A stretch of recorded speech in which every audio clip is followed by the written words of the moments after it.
радикализация проблемасын діни жағынан зерттеген кезде 100% адамдардың осы 75-80% осы интернет желісі арқылы арбалғанын көріп отырмыз.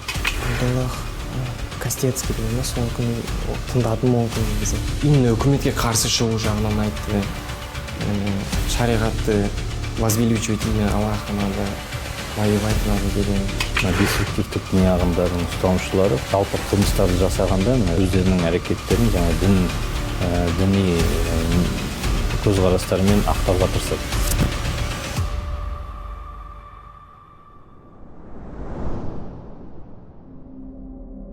Он 7 жасыма дейін жақсы оқып, бәрін жақсы оқып жүрдім. Содан кейін балалармен жүріп, көшеде жүріп, солай қиянлық жасап, сол грабежмен түсіп кеттім түрмеге. Келдібек Мәден, Ақмола облысының тумасы. Сондай жұмыс деген бермеді, жүрдім, легкий деньги дейді ғой, сондай жеңіл ақшаны табу үшін сондай грабеждермен айналып жүрдім. 2016-та қайтадан түстім, түрмеде адамдармен таныстым, ислам жағынан, дін жағынан үйретті мені. Айтады бізде губка сияқты впитать еттім, олар мен үйреткен нәрселерін бәрін, басқа имамдарды тыңдама дейді, тыңдамадым, олардың кітаптарын оқымадым. Енді мен оларды адасқан течение деп санаймын.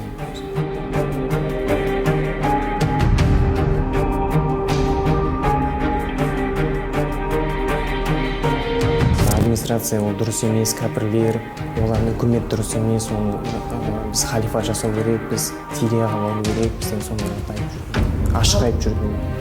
Абу Ханифа традиционный браттар жүрді арамызда, лагерде жүргесін, бәрін бірге жүреміз. Еме оларды аузы бересіңдер, жамансыңдар, олай болмайды, хақ дін міне біздікі деп солай. Өзім біліп жүрген жоқпын да, негізі өзім алдашып жүрген, оны кезде білген жоқпын.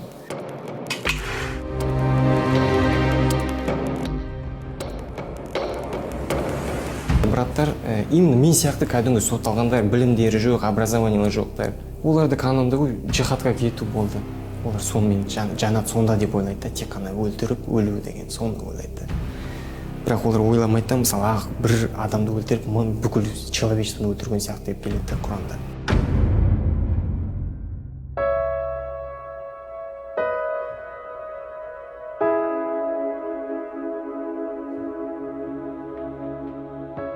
Жабық мекемелердің, түзеу мекемелердің бір осал жері дейміз, жаңағы бір теріс ықпалы да сол. Осындай бір деструктивтік, радикалдық көзқарасты жұқтырып алу өте оңай. Жаңағы адам өз-өзін қорғаймын деп, қорғанамын деп, дінге берілген адамдардың арасына қосылып кетіп, ол жаңағы дәстүрлі дінде жүрген сотталғандардың арасына қосылса, ол бір нәрсе. Ал жаңағы деструктивтік діни ағымдардың топтарына кіріп кетсе, әрине ол жаңағы радикалдық көзқарасты ұстанып, радикалдық көзқарасқа беріліп, бостандыққа шыққан соң жаңағы радикалдық ұстанымда қалуы мүмкін. Біздің Қостанай академиясының орталықта осындай психолог мамандарды дайындайды. Сондықтан бұл салада қазір жұмыс жүргізіліп жатыр. Әрине ол мына жабық мекеме болған соң ол жаңағы қоғамда көп көрсетіле бермейді, және көзге көрінбейтін шығар ол жұмыс. Бірақ ондай жұмыс жүргізіліп жатыр. Тоқия деген бар, скрывать свое вероубеждение деген бар. Оның алдында мен де солай жүрдім. Типа, мен Абу Ханифа қабылдадым, бірақ жүрегімде ондай жоқ та, ненависть деген бар. Бірақ ол дұрыс емес. Ол лицемерие ғой, действительно лицемерие. Екіжүзділік дейсіз ғой, дәл сондай екіжүзділік. Просто өздері үйретеді, мысалы маған айтады, діні хақ, сен хақты айту керексің, а то как немой шайтан дейді да маған.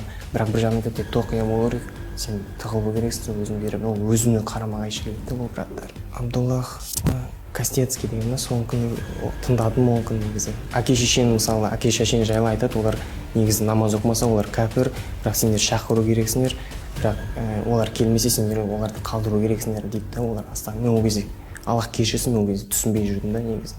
Жаңағы лекциялар тыңдап, мен мысалы мамаммен сөйлеспей қалдым мысалы. Сондай апарды мен сол лекциялар. Анам ренжіп жүрді маған. Абдулла Кастецкий, Дағыстанның тумасы. Таяу шығыстағы террористік топтарға жақтас тартқан радикалды уағызшы. Қайырымдылықты желеу етіп, садақадан түскен қаржыны содырларға аударған. Ресей Федерациясы Интерпол желісі бойынша оны іздестіріп жатыр. санасы уланып, сәләфилік, уахабилік ілімдерді үйренгеннен кейін әкесінің өзіне қарсы шығып, осы жолға кеткен азамат, бұл Каспекский деген. Бар өміріңді, қалған жаныңды осындай бір кәпір мемлекетте өткізгеннен көрі, осы бір жер жүзіндегі ең жәннаттай болған, халифа болған мұсылман мемлекетінде өткізуің керек деген жалғыз уағыздарымен, насихаттарымен таяу шығысқа бірақ алып баруы өте қауіпті. Оларда исламдағы терминологиялық сөздерге конспирация жасау арқылы өздеріне соны пайдалану деп қарау керек. Яғни қалайша пайдалану? Таухид деген дінде бар нәрсе. Бүкіл жаратқанды, әлемді, ислам жаңағы көзқарас өлшемі бойынша әлемді жаратушы бір Алла Құдай деп біледі. Бұл таухидтің негізгі бастауы. Негізгі калиманы, негізгі сөздерді алдыға шығарып, сол сөзді бүркемелеп конспирация, яғни жасыру арқылы, алдыға соны тек қана ұстап қорған қылу арқылы өздерінің астыртын идеологиясын жүргізу негізгі мақсатта.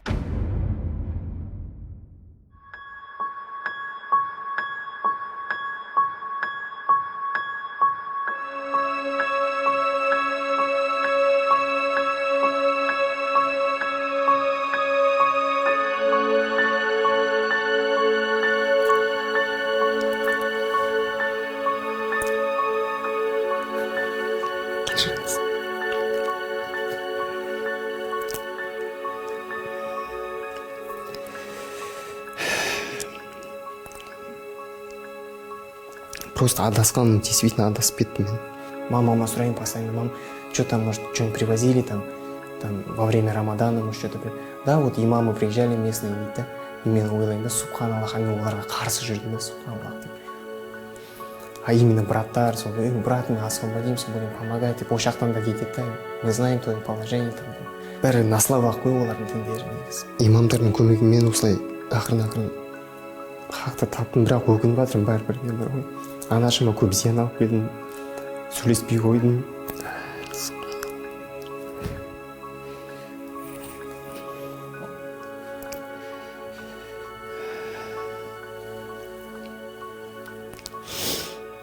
Анашымнан кешірім сұраймын.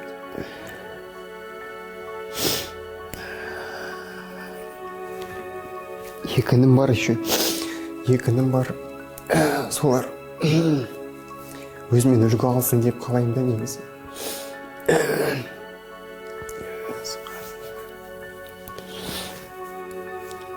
Адаспаған қалайым, олардың мен сияқты адасып кеткендер. Адам баласының бәрі қателесуші, ал қателесушілердің жақсысы тәубеге келгені.